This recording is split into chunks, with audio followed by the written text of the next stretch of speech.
Hello बच्चों, आज हम पढ़ेंगे पद्माकर के जो पद हैं तुम्हारे कोर्स में। कल तक तो हमने पढ़ा था कि किस तरह से राधा का सौंदर्य का वर्णन किया है पद्माकर ने। आज हम पढ़ते हैं वर्षा ऋतु में ही कि झिलत झकोर रहे जोबन को जोर रहे, समद मरोर रहे सोर रहे तब सो, कहे पद्माकर तकयन के मेह रहे, नेह रहे निननी न मेह रहे दब सो, बाजत सुबेन रहे उन्मद नैन रहे, चित्त में न चैन रहे चातकी के रब सो, गेह में न नाथ रहे द्वारे बर्जनाथ रहे, कोलो मन हाथ रहे साथ रहे सब सो। तो यहाँ वीराणी नायिका कहती है कि झिलत झकोर रहे, मैं प्रचंड हवा के झोंकों को सहन करती रहूं, जोबन को जोर रहे और मेरे शरीर में यौवन का उन्माद भी बना रहे, समद मरोर रहे साथ ही अभिमान से युक्त मेरा मान भी बना रहे, सोर रहे तब सो और बादलों की गर्जना का जोर भी बना रहे, कहे पद्माकर तकयन के मेह रहे। कवि पद्माकर कहते हैं कि छोटे छोटे उपवनों में वर्षा होती रहे, नेह रहे नैननी न और नेत्रों में प्रेम भरा रहे, न मेह रहे दब सो दावाग्नि के कारण मैं जल नहीं पाऊँ, बाजत सुबेन रहे मधुर स्वरों में बंसी निरंतर बजती रहे, उन्मद नैन रहे और मेरे नैन उन्मद बने रहे अर्थात उत्सुकता से व्याप्त प्रेम प्रिय मिलन के प्रति आशान्वित रहे, चित्त में न चैन रहे।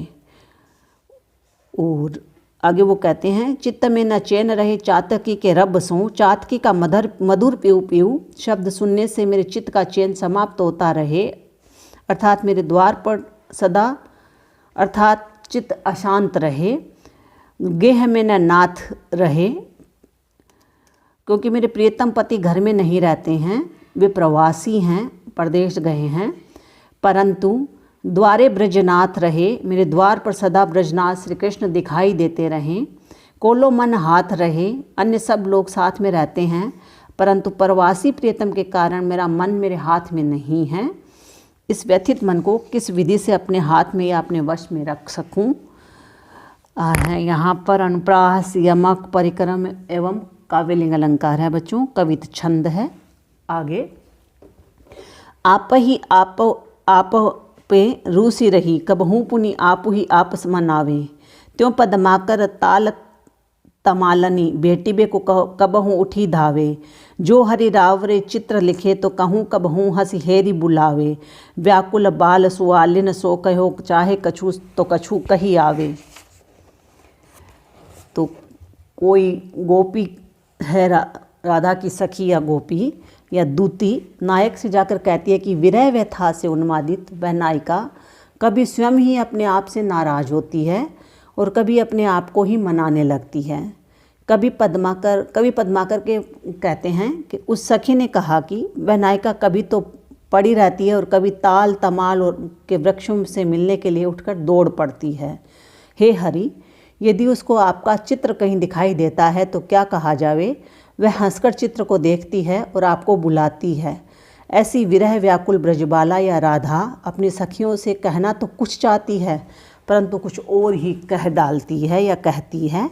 तो यहाँ पर अनुप्रास यमक काव्यलिंग एवं भ्रांतिमान अलंकार है बच्चों, सवैया छंद है।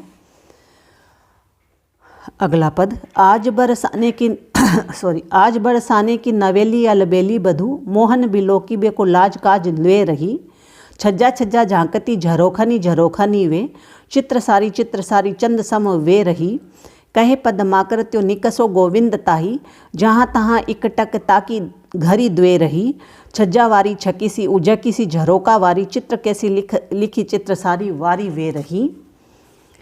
तो यहाँ पर वर्षा ऋतु वर्णन है और ऋतु वर्णन में ही उन्होंने बताया है कि इस बरसाने में जब कृष्ण आते हैं तो गोपियाँ उनको देखने के लिए, गोपियों की उत्सुकता और मुग्धता है वो कैसी दिखाई देती है उसका वर्णन है कि आज बरसाने की नवेली अलबेली बधू, आज श्री कृष्ण गोकुल से बरसाने आने वाले हैं। इस समाचार से उन्हें देखने के लिए बरसाने की अलबेली सुंदरियाँ तथा नवेली वधुएँ इतनी अधिक लालायित रहती हैं कि मोहन बिलोकीबे को लाज काज ले रही रहती है कि उन्होंने अपनी सारी लाज लज्जा और घर के कामों को भी छोड़ दिया है। छज्जा छज्जा झांकती झरोखनी झरोखनी वे, वे सभी सुंदरियां प्रत्येक छज्जे पर और प्रत्येक झरोके पर से झांकने लगती हैं। चित्र सारी चंद सम वे रही, और बरसाने की चित्रशालाएं उन सुंदरियों की उपस्थिति से साकार चित्र लिखित सी होकर चंद्रमा के समान सुंदर लग रही हैं। कहे पद्माकर त्यो निकसो गोविंदता ही। कवि पद्माकर कहते हैं कि इतने में ही जो ही श्री कृष्ण उस मार्ग से निकले या वहाँ से निकले तो वे सुंदरियाँ 2 घड़ी तक उन्हें इधर उधर सब स्थानों से एकटक देखती रहीं। तो कहे पद्माकर त्यो निकसो गोविंदता ही, जहाँ तहाँ एक ताकि घड़ी द्वे रही, वो 1-2 घड़ी तक तो उनको देखती ही रह गई। छज्जावारी छकी सी उझकी सी झरोकावारी चित्र कैसी लिखी चित्र सारी वारी वे रही। तो आगे वो कहते हैं कि अब उस समय छज्जे पर से देखने वाली सुंदरियां विमुग्ध सी होकर कृष्ण को देखती रहीं, तो झरोखे वाली सुंदरियां उझक कर यानी उचक कर देखने लगी। चित्रशाला से देखने वाली अलबेली सुंदरियां चित्रलिखित सी यानी मानो चित्र में ही उनको अंकित कर दिया हो, चित्रलिखित की भांति अपने ही स्थानों से हिलडुल नहीं सकी, और श्री कृष्ण के रूप दर्शनों से वे अपना अस्तित्व भी भूल गईं, अर्थात एकदम चित्रवत खड़ी रह गई। तो यमक, अनुप्रास, पुनरुक्ति प्रकाश और रूपक अलंकारों का प्रयोग हुआ है। कवित छंद है। आगे है रस निरूपण। और रस निरूपण के 2 पद हैं बच्चों। ऐसी न देखी सुनी सजनी धनी बाढ़त जात वियोग की बाधा, त्यों पद्माकर मोहन को तब ते कल है न कहूँ पल आधा, लाल गुलाल घला घल में द्रग ठोकर दे गई रूप अगाधा, के गई के चेटक सी मन ले गई राधा। अब यहाँ पर कृष्ण को है राधा के रूप में सौंदर्यता में खो गए, और सुंदरता के बारे में ही वर्णन करते हुए कहते हैं कि श्री कृष्ण जब राधा से अनुराग रखने लगे, प्रेम करने लगे, ऐसे न देखी सुनी सजनी, तब से वियोग व्यथा से ग्रस्त हो गए। उनकी उस दशा को देखकर एक सखी या गोपी दूसरी से कहती है कि हे सखी, किसी स्त्री के वियोग में इस प्रकार की निरंतर बढ़ती हुई बेचैनी, ऐसी न देखी सुनी सजनी धनी बाढ़त जात वियोग की बाधा, कि ऐसी बेचैनी मैंने पहले कभी न तो देखी है और न कभी सुनी ही है। त्यों पद्माकर मोहन को तब ते कल है न कहूँ पल आधा। पद्माकर कवि कहते हैं कि राधा से बिछोड़ने पर श्री कृष्ण को आधे पल के लिए भी, आधे क्षण के लिए भी शांति कहीं नहीं मिल रही है। लाल गुलाल घला घल में द्रग ठोकर दे गई रूप अगाधा, लाल रंग की गुलाल के ढेर में अगाध रूप संपन्न राधा अपनी आंखों की ठोकर मार गई है, यानी अपनी आंखों से ही वो कृष्ण को प्रेम में डुबो गई है। के चेटक सीमन ले गई राधा, जिससे वह गुलाल सर्वत्र उड़कर व्याप्त हो गया है, अर्थात श्री कृष्ण का सर्वांग प्रेम से के रंग से रंजित हो गया है। राधा वहाँ से क्या गई है, वह तो श्री कृष्ण के मन को जादू से वशीभूत करके अपने साथ ही ले गई है। अनुप्रास यमक रूपक अलंकार है बच्चों, और सवैया छंद है। अगला एग्जाम की दृष्टि से भी लगाओ। हे हो नंद लाल ऐसी व्याकुल परी है बाल, हाल की ही चलो तो जोरी जुर जाएगी।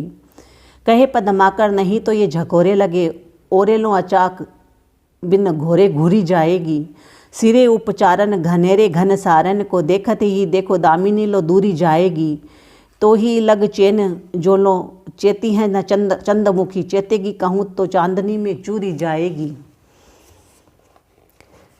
यहाँ पर है कोई गोपी, कोई सखी, कोई दूती है, वो श्री कृष्ण के समक्ष राधा के वियोग का वर्णन करती है और कहती है कि श्री कृष्ण को उसे मिलने की सलाह देती हुई कहती है कि ए हो नंदलाल ऐसी व्याकुल परी है बाल, कि राधा की सखी कहती है कि हे नंदलाल श्री कृष्ण, आपके वियोग में व्यथित होकर वह ब्रज बाला राधा इस प्रकार पड़ी हुई है कि हाल ही चलो तो जोरी जुर जाएगी।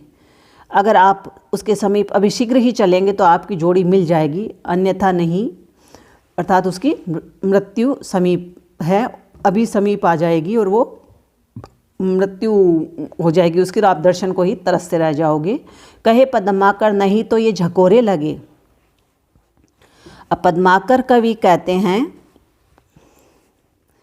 कि अगर आप अभी नहीं चले तो वियोग की अग्नि की तेज लपटों की हवा के झोंके से वह ओरे लो अचाक बिनु घोरे घूरी जाएगी, वह ओले की तरह शीघ्र ही बिना घोले ही घुल जाएगी। सिरे उपचारन घनेरे घन सारन को, अगर कपूर चंदर ये घनसार कहलाते हैं, आदि ठंडे उपचारों का भी को अपनाने की बात आपने सोची, देखत ही देखो दामिनी लो दूरी जाएगी। तो इन उपचारों को तो देखते ही वह बिजली की तरह छिप जावेगी। तो ही लग चैन जो लो चेती है न चंद्रमुखी, तो चंद्रमा के समान मुख वाली उस ब्रजबाला को शांति उसी समय तक मिल रही है। चेतेगी कहूँ तो चांदनी में चूरी जाएगी, जब तक कि वह होश में नहीं होती है। और अगर वह कहीं होश में आ गई और आप उसके समीप नहीं हुए तो वह चांदनी में चुरा ले जाएगी, अर्थात वो सबके देखते देखते उसका प्राण निकल जाएंगे। तो यहाँ पर अनुप्रास, रूपक, उपमा एवं प्रयोक्त अलंकारों का प्रयोग हुआ है बच्चों, और कवित छंद है। बाकी हम कल करेंगे। धन्यवाद।